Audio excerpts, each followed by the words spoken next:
சக மனிதர்களிடம் நேசத்தையும் தன்மேல் அக்கறையும் எதிர்பார்த்து காத்து கொண்டிருக்கும், அன்புக்காக ஏங்கும் மீனம் ராசியை சேர்ந்த சகோதர சகோதரிகளே, உங்கள் அனைவருக்கும் எனது அன்பும் நேசமும் கலந்த வணக்கங்கள். இந்த வாரம் உங்கள் ராசிநாதனான குரு பகவான் தனது மற்றொரு ராசியில் மாந்தியை அமர வைத்துவிட்டு ராசிக்கு 3ஆம் இடத்தில் உங்களுக்கு வாரிசு, அதிர்ஷ்டம், செல்வம், செல்வாக்கு, வளர்ச்சி, முன்னேற்றம், நல்ல பெயர் இதெல்லாம் தர வேண்டிய சந்திரனின் நட்சத்திரமான ரோகிணி நட்சத்திரம் 4ஆம் பாதத்தில் ராசி அதிபதி குரு பகவான் செல்வதாலும், ராசியிலேயே விரையாதிபதி சனி, ராகு, நீச்ச புதன், 8க்குண்டான சுக்கிரன் அமர்வதாலும் இந்த வாரத்தில் நீங்கள் உங்கள் வாரிசுதாரர் விஷயத்தில், உங்களுடைய ஆரோக்கிய விஷயத்தில், உங்களுடைய தொழில் விஷயத்தில் கண்டிப்பா அக்கறை செலுத்த வேண்டிய வாரமாக வந்துள்ளது. குழந்தை இல்லாத சகோதர சகோதரர்களுக்கு குழந்தை பாக்கியம் உருவாகும். அது மட்டும் இல்ல, 6, 7, 8, 9, 10, 11ஆம் தேதிகளில் குழந்தை கரு உருவாகும் கிரக சூழ்நிலைகள் உருவாகியிருக்கு. குழந்தை செல்வத்துக்காக காத்து கொண்டிருக்கும் சகோதர சகோதரிகளை இந்த தேதிகளை பயன்படுத்தி கொள்ளுங்கள். தனது பிள்ளைகள் மற்றும் குழந்தைகளிடம் அவர்களின் எதிர்காலம், அவர்களின் வாழ்க்கை போகும் பாதை தடம், அதை பற்றின அக்கறை கவனிப்பு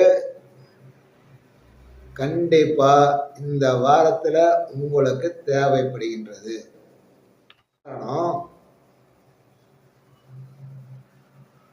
மீன ராசிக்கு வாரிசை தர வேண்டிய ராசி கடகராசி. கடகராசியில ராசி அதிபதி சந்திரன் ஆட்சி பெற்று வலுவாக அமர்ந்து கொள்கிறார்.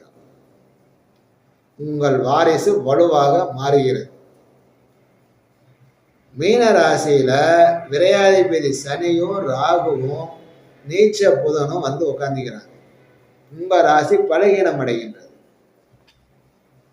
ராசி அதிபனான குரு பகவான் வாரிசை தர வேண்டிய சந்திரனுடைய நட்சத்திர காலில் நிக்கிறப்ப வாரிசை பத்தின கவலை, அதோட எதிர்காலத்தை பத்தின கவலை, அதனுடைய கல்வி, வளர்ச்சி, திருமணம், அதனுடைய ஆரோக்கியம் எல்லாத்த பத்தின ஒரு கவலை மனசுல உருவாயிடும். இப்ப இந்த வாரத்தில் இருக்கிற அந்த கிரக நிலைகள், சூழ்நிலைகள் இதை பொறுத்து பருவ வயதில் வாரிசுகளை, குழந்தைகளை, பிள்ளைகளை வைத்திருக்கும் தனது மீனம் ராசியை சேர்ந்த சகோதர சகோதரிகள் அவர்களுடைய போக்குவரத்திலும் சரி, பழக்க வழக்கங்களிலும் சரி, உணவு விஷயத்திலும் சரி, ஆரோக்கிய விஷயத்திலும் சரி கண்டிப்பாக கவனிப்பும் அக்கறையும் நீங்கள் செலுத்த வேண்டிய கட்டாயம் வந்துள்ளது. மீனம் ராசியை சேர்ந்த சகோதர சகோதரிகளுக்கு இந்த வாரம் ராசிக்கு 10ல மாந்தி இருப்பதால குறிப்பா வியாழக்கிழமை அல்லது குருவோட ஓரன்னு சொல்லுவாங்க இல்லையா, ஒரு நாளைக்கு சந்திர ஓர, சூரிய ஓர, அந்த மாதிரி குருவோட ஓர வர நேரத்துல ஒரு மயக்கம், ஒரு பதபதப்பு, ஒரு குழப்பம், ஒரு மூதேவி வந்து உட்காந்துக்கிட்டு இருந்த மாதிரி, ஒரு பீடை பிடிச்ச மாதிரி, படுத்தா படுத்துக்கிட்டே இருக்கணும் அப்படிங்கிற மாதிரி, கொஞ்ச கொஞ்ச நேரம் வேலை செஞ்சாவே களைச்சி போய் ஓய்வு வேணும் ஓய்வு வேணும், கொஞ்ச நேரம் படுக்கலாம் அப்படிங்கிற மாதிரி ஒரு சோம்பேறித்தனம் மூதேவித்தனம் இந்த வாரம் இந்த மாந்தி கொடுத்துரும். இது எல்லா நாளும் வராது, சில நாளுகளை மட்டும்தான். அது குறிப்பா இந்த வாரத்துல தனுசு ராசி மீன ராசி சேர்ந்தவங்களுக்கு வருது. இதுக்கு என்ன மாற்று? இது இந்த மாதிரி வந்து என்ன பண்ணிக்கலாம் அப்படின்னா, ஒன்றும் இல்லை நண்பர்களே, வீட்டில் மூலிகை சாம்பிராணி, உங்களுக்கு மூலிகை சாம்பிராணி என்னன்னு தெரியாது அப்படின்னு நீங்க நினைச்சீங்கன்னா, இந்த நமது சேனல்ல காளி மூல மந்திர பூஜை அப்படிங்கிற ஒரு வீடியோ இருக்கும். அந்த வீடியோவில் நானே சொல்லியிருப்பேன் 9 வகையான மூலிகைகள் சாம்பிராணி தயார் செய்வதற்கு. அந்த வீடியோவை பார்த்து அந்த வீடியோவில் சொல்கிற மாதிரி மூலிகைகளை வாங்கி சாம்பிராணி தயார் பண்ணி உங்கள் வீட்டில் நீங்கள் வசிக்கிற இடத்துல, நீங்கள் இருக்கிற இடத்துல, நீங்கள் இருக்கிற ரூமில் தினமும் காட்டுங்க. அப்போ தானாக அந்த மூதேவித்தனம், அந்த பீடை தருத்திரம் உங்களை விட்டு நீங்கிடும். இரண்டாவதா, இடுகாட்டில் அதாவது சுடுகாட்டில் இருக்கும் அங்காள பரமேஸ்வரி அம்மனுக்கிட்ட உங்களுக்கு பிடித்த நாளில் போய் நல்லெண்ணெய் தீபம் ஏற்றி வேண்டிக் கொண்டு வாருங்கள். இடுகாட்டுக்கெல்லாம் நான் போக முடியாது, எனக்கு பிடிக்காது என சொல்லுகின்றீர்களா? சித்தர்கள் மகான்கள் ஜீவ சமாதி அடைந்த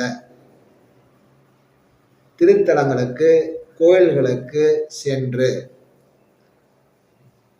அந்த மகான்கள் சித்தர்களுக்கு நல்லெண்ணெய் தீபம் ஏற்றி வேண்டிக் கொள்ளுங்கள்.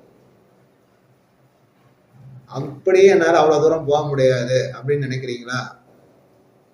ஒவ்வொரு ஞாயிற்றுக்கிழமையும் சிவன் அருகில் உள்ள சிவன் கோயிலில் மாலை 4:30 மணிக்கு மேலே அல்லது 6 மணிக்கு மேல கால பைரவருக்கு அரை மூடி தேங்காயில் நல்லெண்ணெய் ஊற்றி தீபம் ஏற்றி வேண்டிக் கொண்டு வாருங்கள். கண்டிப்பா இந்த மூதேவித்தனம், அந்த பீடை, அந்த தருத்திரம் உங்களை விட்டு விலகி.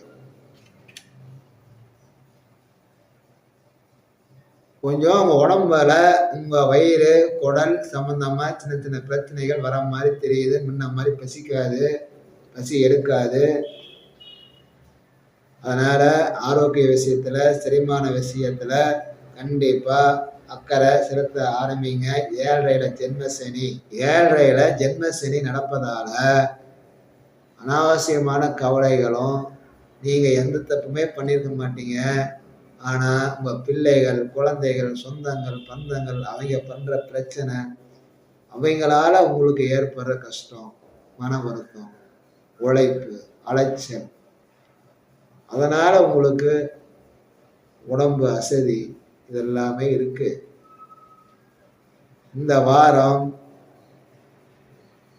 பொருளாதார ரீதியா, தொழில் ரீதியா, ஆரோக்கிய ரீதியா பெருசா தொந்தரவுலாம் கிடையாது. வளர்ச்சி இருக்கு, முன்னேற்றம் இருக்கு, நல்ல பேர் இருக்கு, சொந்த பந்தம் பாராட்டுவாங்க. உங்க அப்பா வழி சொந்த பந்தம் வகைராவில் ஏதோ ஒரு நல்ல காரியம் சுபகாரியத்துக்கு போவீங்க, வருவீங்க, பார்ப்பீங்க. ஒன்னே ஒண்ணு, உங்களுடைய வாரிசுகள் அவர்களுடைய போக்குவரத்தில், பழக்க வழக்கங்களில், ஆரோக்கியத்தில் தனி கவனம், அக்கறை செலுத்த வேண்டிய வாரமாக இந்த வாரம் உள்ளது. வாழ்த்துக்கள், வணக்கம்.